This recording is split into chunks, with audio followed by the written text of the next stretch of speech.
If in your organization the speed at which you generate ideas exceeds the speed at which you are able to scale them for your users to come to terms with them, then you have a problem. You have a landfill of ideas, and what it does is that the team that is behind generating those ideas, it gets crowded out, gets completely absorbed in those ideas, and completely forgets the actual core ambition of the transformation.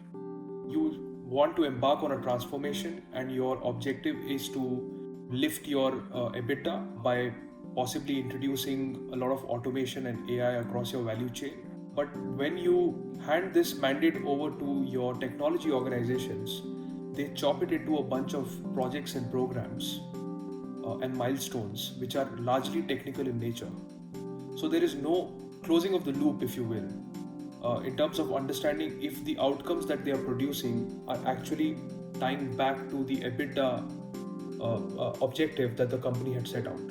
So that mistranslation layer by layer happens more and more as you move from more strategic parts of the company towards the operational and technology part. Most companies have a control tower approach where they have people who are designing the transformation, defining governance, what kind of projects go first, next, and so on. And the problem is that they typically govern the whole program through a set of meetings. And a lot of these well-intentioned people often misunderstand status meetings and proxy them as evidence of customer delight. So with any traditional company which has a very set way of operating, 2 or 3 quarters down the line, you see that most transformations, even though they are intended to use next-gen technologies, new ways of working, etc., etc., etc., fall back to their traditional ways. And then there is no way to sort of spot that when you are operating over a period of 3 or 4 quarters, because everyone's so busy that no one is really diagnosing that problem or bringing it to the forefront. And essentially what happens is most transformations exceed their initial time horizons, and it becomes very costly to create any value. So most companies, traditional companies, have a toll gate process. When new digital projects are being sanctioned, they are being evaluated versus older benchmarks that they already know. And so new digital projects have no historical benchmarks, so they often get shelved.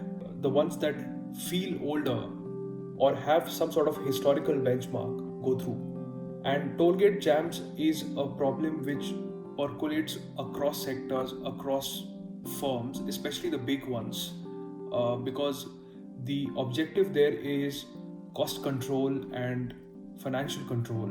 It is not customer delight.